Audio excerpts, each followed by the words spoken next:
ก็คนมันคิดถึงอยากให้เธอมาหา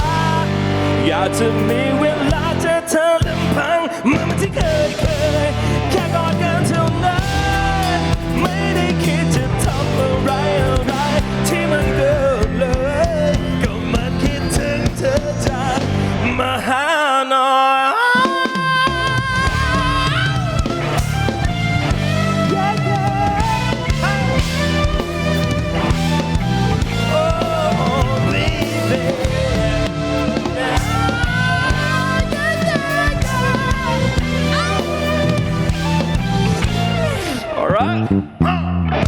โลกตอนนี้เธอไม่ไรอยู่กับใครที่ไหนคุณได้เปล่าไม่ได้เจอกันได้แค่อยากทักทายได้ยินเสียงเธอกันเท่านั้นฮัลโหลคืนนี้เธอว่างเปล่าเธอได้ชวนไปไหนเปล่าก็เราไม่ได้เจอกันตั้งนานนัดเจอกันหน่อยไหมเอาจริง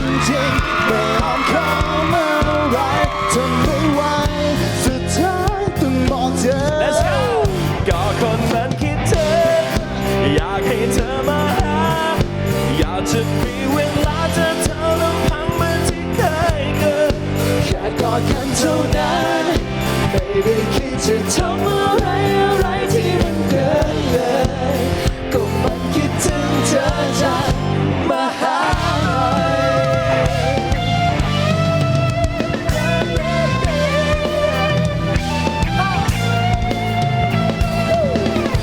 นี้เธอไม่ชอบเสียงดังเป็นไปดู Netflix ห้องฉันเปล่าชิวจิบไวน์กัน